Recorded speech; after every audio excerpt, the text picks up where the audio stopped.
말씀을 보겠습니다. 로마서 9장 1절에서 13절까지 있는 말씀을 보겠습니다.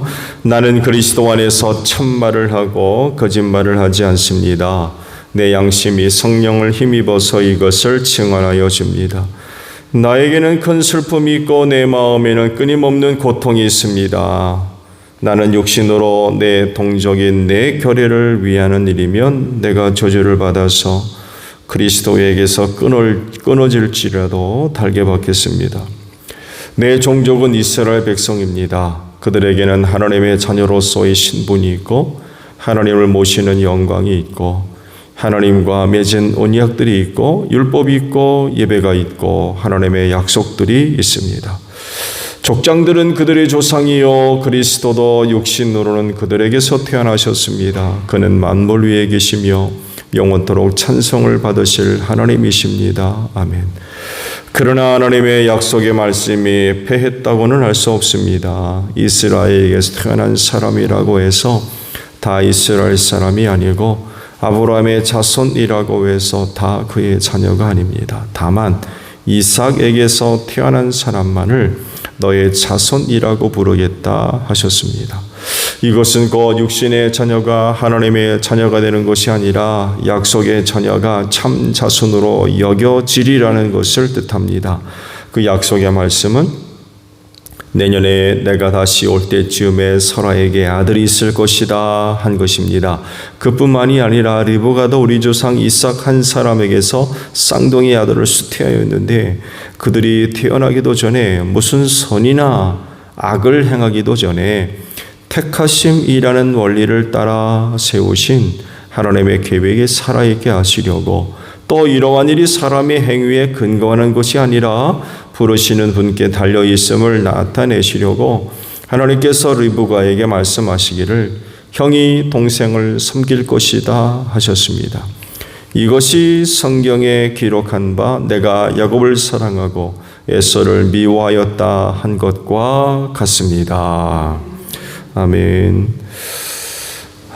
오늘 아침에는 8절에 있는 말씀을 함께 나누려고 합니다. 말씀을 다시 보면 이것은 곧 육신의 자녀가 하나님의 자녀가 되는 것이 아니라 약속의 자녀가 참 자손으로 여겨지리라는 것을 뜻합니다. 라는 말씀입니다.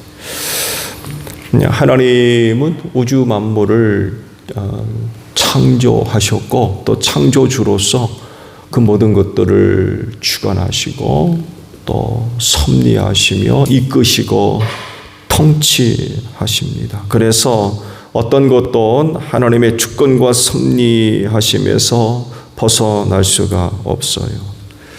그래서 하시는 말씀이 참새 한 마리도 허락하지 않으면 땅에 떨어지지 않는다 라고 말씀하셨던 거죠. 새 한 마리에 날고 떨어지는 것까지 주관하시고 섭리하십니다. 이것이 사실이기 때문에 당신의 형상을 조차 지음받은 인간에 관해서는 말할 것도 없는 거예요. 그들에게 당신께서 만드신 세상을 맡기셨잖아요. 통치해라, 다스려라. 이런 막중한 책임을 맡기셨기 때문에 그런 인간에 관한 하나님의 섭리하심, 이건 세상 어떤 만물보다도 더 가까울 수밖에 없죠. 클 수밖에 없고요. 한 사람의 운명, 이거 하나님이 주관하십니다. 자기가 어떻게 하는 게 아니에요. 세상은 하나님을 인정하지 않기 때문에 자기 인생은 자기 거라고 얘기하고 자기가 개척하고 운명을 결정한다, 만들어간다 이렇게 얘기할 수밖에 없어요. 근데 하나님의 살아계심을 믿고 그분이 창조주요 통치자 되심을 믿는 사람들이라고 하면 내 인생, 내 운명, 내가 좌우하고 내가 만들어가고 결코 이렇게 이야기할 수가 없죠. 결코 자기가 어떻게 할 수 있는 게 아니에요. 오늘 주신 말씀을 보게 되면 그래서 두 종류의 인간을 소개를 하고죠. 하나는 육신의 자녀, 하나는 약속의 자녀, 이렇게 둘을 소개를 하십니다. 여러분, 이 둘 차이가 뭐예요? 무엇이 이 둘 사이에 차이가 발생하게 됐느냐 라고 하는 거죠. 먼저 바울이 이 두 종류의 사람이 누구인지를 말씀을 하세요. 아브라함의 자녀를 두고 이런 말씀을 하셨다면 육신의 자녀가 누구고 약속의 자녀가 누구인지 금방 드러나죠. 육신의 자녀 누구겠어요? 이스마엘이죠. 그럼 약속의 자녀는 누구예요? 이삭이 될 수밖에 없죠. 이 약속의 자녀가 하나님의 자녀가 될 수 있고 참 자손이라고 말씀하세요. 그래서 이삭이 약속의 자녀가 되는 이유, 그가 이스마엘보다 키 크고 잘나고 잘생기고 똑똑하고 능력 있고 재주 많고 그래서 약속의 자녀, 하나님의 자녀, 참 자녀가 된 게 아니래요. 그건 하나님이 약속하셨기 때문에 가능했던 거라는 거예요. 사라에게 하신 말씀이 있었죠. 내년에 내가 다시 올 때쯤에 내게 아들이 있을 것이다. 이런 말씀을 하셨었죠. 이 말씀을 하실 때가 아마 그 소돔에 그 조카 롯이 들어가 살던 그 땅을 살피러 오셨을 때 아브라함이 극진히 대접하고 그때 이제 하신 말씀이죠. 이거 천막 뒤에서 누가 들어요? 사라가 듣고 웃었죠. 내가 웃었다. 안 웃었는데요. 이 이름이 이삭이잖아요. 내가 내년쯤 다시 올 때 내게 아들이 있을 것이다. 이런 약속의 말씀이 있었기 때문에 이삭이 약속의 자녀요, 하나님의 자녀며 참 자녀가 될 수 있었다는 거죠. 근데 하갈을 보세요. 그러지를 못했죠. 이런 약속이 없었어요. 이것이 이런 그 하나님의 약속 혹은 뭐 계획, 뜻, 섭리, 통치하심 이런 것들이 육신의 자녀냐 참 자녀냐 약속의 자녀 이런 것들을 구분 짓는다는 것입니다. 이삭을 두고서도 말씀을 하시죠. 이삭을 두고서도 육신의 자녀, 약속의 자녀를 설명을 하시는데 쌍둥이가 태어나기 전에 하나님께서 이 둘을 두고 하신 말씀을 예로 들고 있죠. 하나님께서 리브가에게 하신 말씀을 보면 형이 동생을 섬길 거다 라고 하셨다는 거죠. 그러면 육신의 자녀는 누구고 약속의 자녀는 누구겠습니까? 금방 구분되는 거죠. 형에서는 육신의 자녀, 야곱은 약속의 자녀가 될 수 있었던 거죠. 이런 말씀을 하시는 이유는 하나님의 선택의 원리를 따라 하나님의 뜻과 섭리와 주권에 의해서 모든 것들이 결정되어지고 이루어진다는 것을 지금 알려주고 있는 거죠. 즉, 한 사람을 비롯해서 모든 우주 만물이 자기들의 행위, 자기들의 능력, 재주, 방법, 수단에 의해서 결정되어지고 만들어지는 것이 아니라는 거예요. 이 세상의 중심은 하나님입니다. 피조물 인간이 아니에요.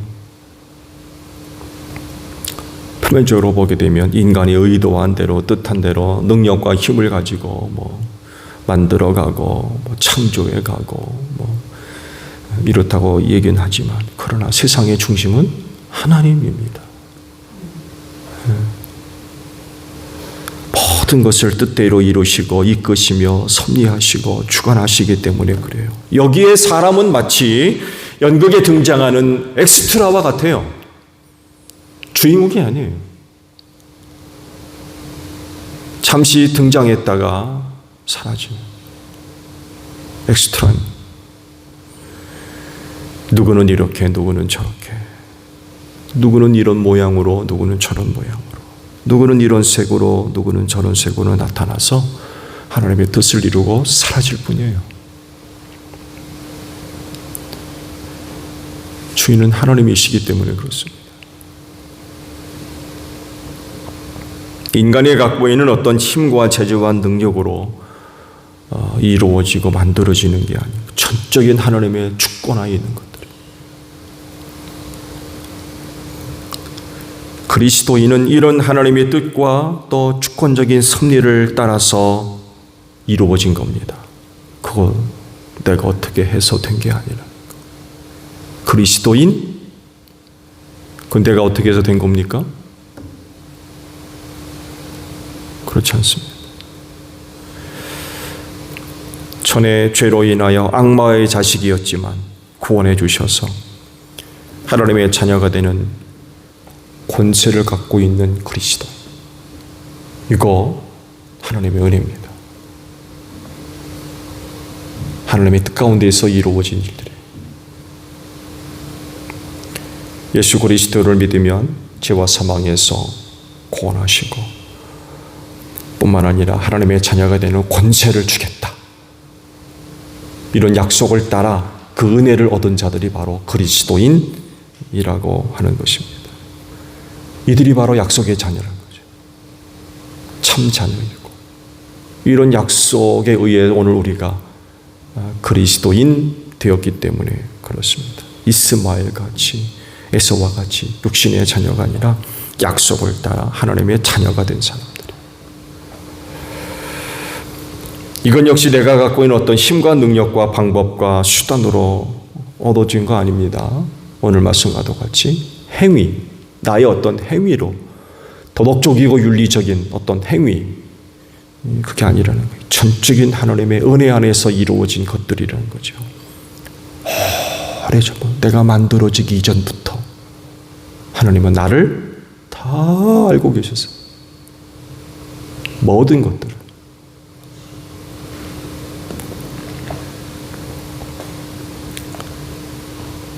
택하심의 원리를 따라 선택을 받았고 하나님의 주권하에 오늘 내가 여기 이 자리에 있어서 주의 이름을 부르며 하나님을 예배하는 참 자녀가 되었던 거죠. 이방인임에도 불구하고 약속의 자녀가 됐어요. 엄밀하게 따지면 우리가 아브라함과 무슨 상관이 있어요? 아무런 상관이 없어요.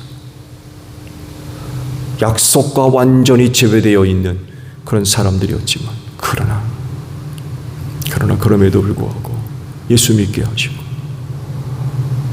그 믿음을 보시고 오늘 우리를 하나님의 자녀로 참 자녀로 삼아 주셨어요. 이건 전적인 하나님의 은혜입니다.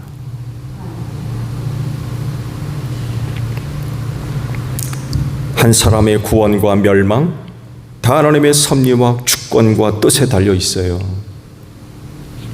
그렇기 때문에 이런 하나님 앞에서 우린 늘 겸손할 수밖에 없습니다. 우리의 모습이 어땠든 누구든지 간에 이런 하나님의 은혜로 이루어진 것들이기 때문에 우린 그분 앞에서 엎드릴 수밖에 없는 거예요. 그분의 손길에 모든 걸 다 맡길 수밖에 없고요. 또 그분의 이끄심에 순종하며 따라가야 되고요. 우리 가운데 일어나는 모든 일들에 대해서 우리 그저 감사할 수밖에 없어요. 그런 하나님 앞에 우리가 내세울 게 뭐가 있습니까? 누구보다 큰 거 갖고 있고 많이 갖고 있고 그거 자랑할 겁니까?